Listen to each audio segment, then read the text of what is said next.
We're here again, continuing in this very important series.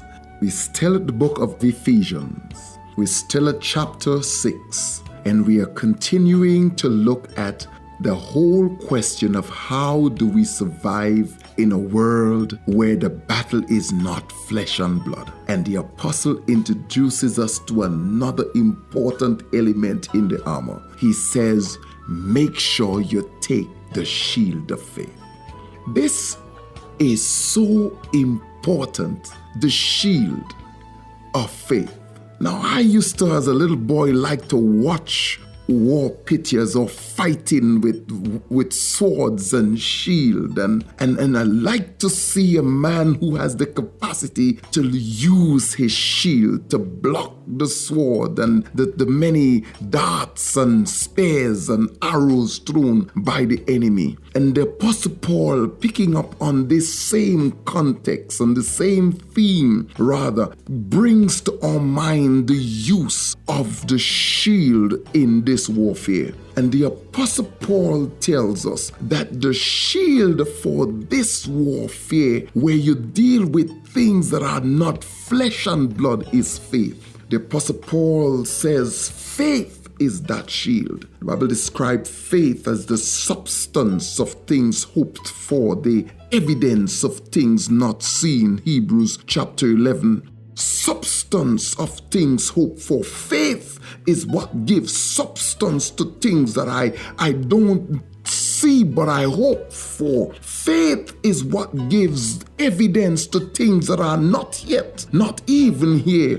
Faith, the Apostle Paul talks about us having faith as the only thing that would help us to ward off the fiery darts of the wicked one. Faith is what makes you step out in the face of adversity. Faith is different from belief, for belief might allow me to say, yes, it is possible to be done, but it's only faith that would make me step out to make it happen. And Apostle Paul tells me that if I have faith, I would be able to do above more than I could even dream of. Faith is what would be able to quench the fiery darts of the wicked one. I'd like to suggest quickly to you 3 areas in which the enemy sends his dart, and you would need faith to quench it. When he sends darts, he likes to send his dart to you in the context of what he makes you say about you. You see, when the devil says that you would lose, you need a faith that makes you know that you are more than conqueror through Jesus Christ. As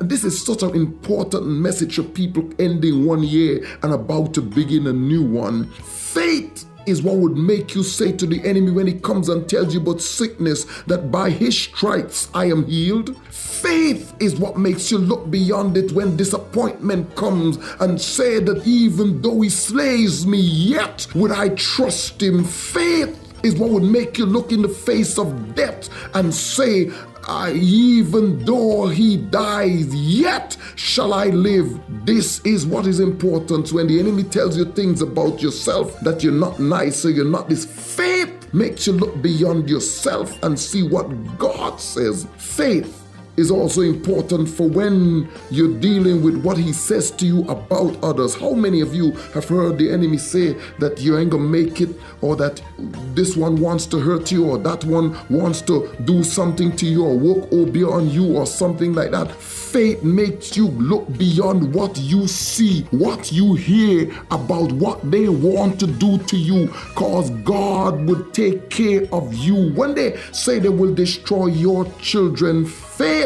makes you say, I know that he says in his word that he will contend with them that contend with me and would save my children. But the final type of dart that the enemy often sends is what he says about God. What he says to us about God, that God would leave you, that you know he wouldn't care for you. You know you're in this by yourself. You know he won't handle this situation for you. But I came here to tell you that it is faith that would make the difference. Let me say this quickly. Faith must not be in the thing I hope for. It must be in the one who can handle it for me. I must not be worried about if I will be healed. I must be checking for my healer. Faith is belief. that only God could give the gift or do the stuff that I ask him to. And whether God chooses to do it or not, faith holds on to God as if he's the only one that can provide it. As you face this new year, have that kind of faith. Faith that would not shrink, though pressed by many a foe, that would not tremble even on the brink of poverty or woe. Say like the songwriter, Lord, give me such a faith like this, and then whatever may come, I will taste even here the hallowed bliss of my eternal home. May God bless you as you hold to your faith in 2015. God bless you.